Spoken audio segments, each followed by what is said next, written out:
berbicara mengenai penyaluran.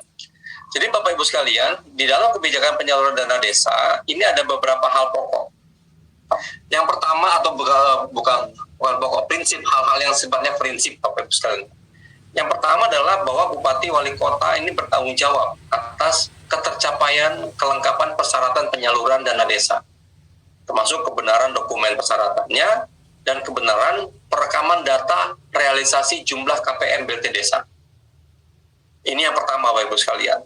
Kenapa? Karena memang berdasarkan PMK 190 atau PMK sebelumnya, kewenangan untuk mengajukan penyaluran dana desa ini masih dipegang oleh Bupati Wali Kota atau masih menjadi tanggung jawabnya Bupati Wali Kota. Kenapa demikian? Karena memang ini yang diamanahkan di dalam Undang-Undang Nomor 6 Tahun 2014. Bapak Ibu sekalian bisa baca di dalam penjelasan ayat atau pasal 72 ayat 2 itu disebutkan bahwa penyaluran dana desa itu dilakukan melalui APBD. Nah, itulah yang menjadi pertimbangan atau menjadi dasar kenapa penyaluran dana desa itu tidak bisa langsung transaksi antara pemerintah desa dengan pemerintah pusat. Tetap harus melalui pemerintah kabupaten kota atau melalui Bupati Wali Kota. Kemudian yang kedua, penyaluran dana desa ini tidak lagi mempersyaratkan perkada mengenai rincian dana desa per desa. Tadi saya sudah jelaskan. Jadi untuk tahun 2022, tidak ada lagi syarat peraturan kepala daerah mengenai rincian dana desa per desa sebagai syarat untuk penyaluran dana desa. Artinya saldo dana desa itu semakin sedikit syaratnya Bapak Ibu sekalian. Yang ketiga, besaran penyaluran dana desa untuk non-BLT itu maksimal hanya 60% dari total pagu dana desa yang diterima masing-masing desa. Jadi kalau misalnya desa A mendapatkan dana desa 1 miliar, kemudian yang akan disalurkan sebagai dana desa non-BLT itu adalah sebesar 600 juta atau 60%-nya. Nah, 60% inilah nanti atau 600 juta itulah nanti akan kita bagi menjadi 3 tahapan Bapak Ibu sekalian. Jadi tahap 1, misalnya kalau desanya reguler dapat 40%, tahap 2-nya 40%, tahap 3-nya 20%. Nah, kemudian penyaluran yang keempat adalah penyaluran dana desa untuk BLT desa diajukan terpisah dengan dana desa yang non-BLT desa. Artinya tadi sampaikan bahwa nanti penyalurannya di tahun 2022 itu ada 2. Ya, ada penyaluran dana desa untuk BLT dan juga ada dana desa untuk non-BLT.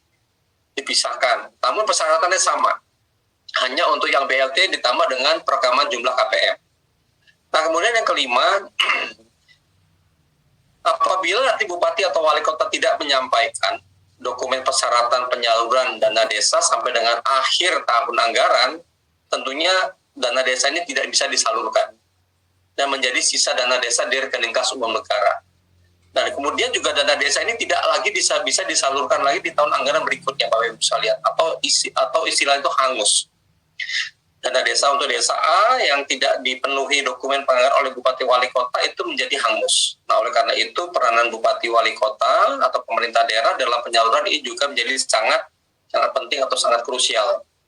Nah, yang keenam ini adalah pemerintah daerah atau pemerintah kabupaten kota dilarang untuk menambahkan persyaratan penyaluran dana desa. Bapak Ibu sekalian, kemarin pada saat sosialisasi ada beberapa perwakilan dari DPMD maupun BPKAD yang sempat menanyakan ke saya mengenai keberadaan perkada mengenai juknis. Perkada mengenai juknis dana desa, penggunaan dana desa. Saya sampaikan bahwa untuk perkada juknis penggunaan dana desa menurut hemat saya itu masih bisa diterbitkan, masih diperlukan sebagai petunjuk teknis bagi kepala desa, saya bilang. Namun dia tidak boleh menjadi syarat untuk penyaluran. Jadi tidak boleh menjadi syarat untuk tambahan syarat untuk penyaluran dana desa. Jadi intinya Bapak Ibu sekalian, di dalam Peraturan Menteri Keuangan 190 ini kita sudah menegaskan bahwa Bupati Wali Kota tidak boleh menambah persyaratan untuk penyaluran dana desa. Karena kita dari pemerintah pusat itu sudah berusaha untuk semakin merampingkan, mengurangi persyaratan yang selama ini kita berikan untuk penyaluran dana desa. Contohnya tadi seperti perkada mengenai rincian dana desa itu sudah kita hilangkan, tidak menjadi syarat lagi. Dan tentunya nanti kita akan terus evaluasi Bapak Ibu sekalian agar nanti benar-benar penyaluran dana desa itu benar-benar bisa berbasis kinerja, sehingga nanti dokumen-dokumen yang selama ini mungkin yang sifatnya administratif itu bisa kita kurangi atau kita hilangkan. Nah, ini prinsip-prinsip atau kebijakan untuk penyaluran dana desa di tahun 2022 Bapak Ibu sekalian. Nah, sementara rinciannya untuk penyaluran